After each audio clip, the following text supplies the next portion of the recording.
Hello guys, today we will start making a Flappy Bird clone called Flabby Plane. The assets that I use can be downloaded in the description below. In this part, I will introduce you to the user interface of Godot editor in general. For starters, here is the workspace. Every game object that we crafted and placed will be shown here.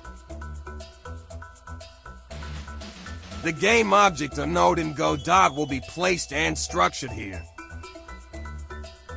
A group of nodes will make a scene. These scenes will be our foundation to create a game. The Godot editor needs to compile the scenes before the scenes can be played. These buttons have the control for that. Each game object has its own properties and variables that can be adjusted to our liking by modifying them in this Inspector tab. At the bottom left corner, there is a File System tab that shows and manages the file and folder of assets that we will use. The Godot file system is simple enough that all you need mostly is drag and drop. Lastly, to switch between writing scripts and placing nodes into Workspace, there is this menu at the top.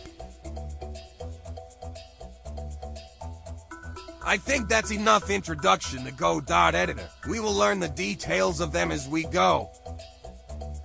For now, let's play a little bit with the editor. Create a plane to denote and save it as a scene.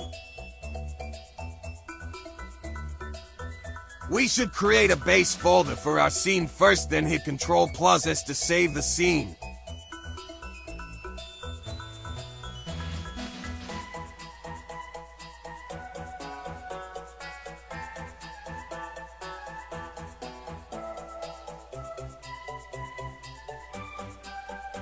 Let's see how it looks when it is compiled and played. Hit this Play Current Scene button. It shows nothing because we haven't added anything to the scene yet. To see if the compiler is working or not, let us create a sprite to denote and add a plain sprite to it.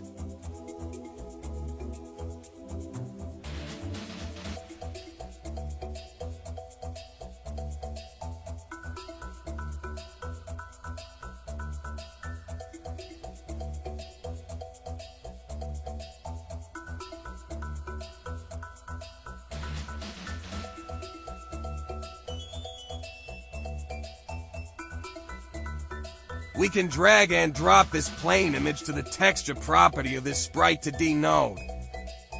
As you can see, the image of the plane appear on the workspace.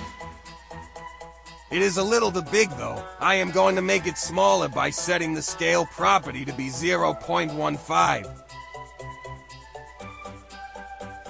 This is much better. I will reposition the sprite to the middle.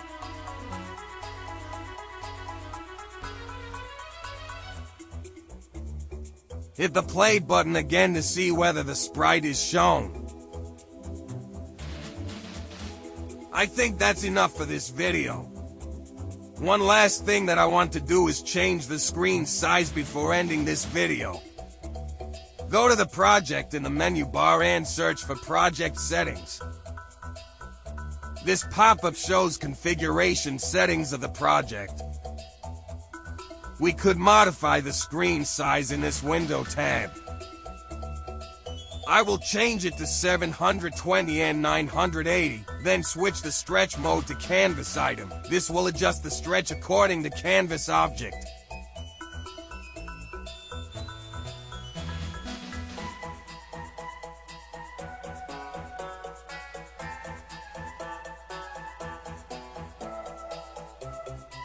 If you notice, the blue rectangular line, which is our camera perspective, changed to the designated size.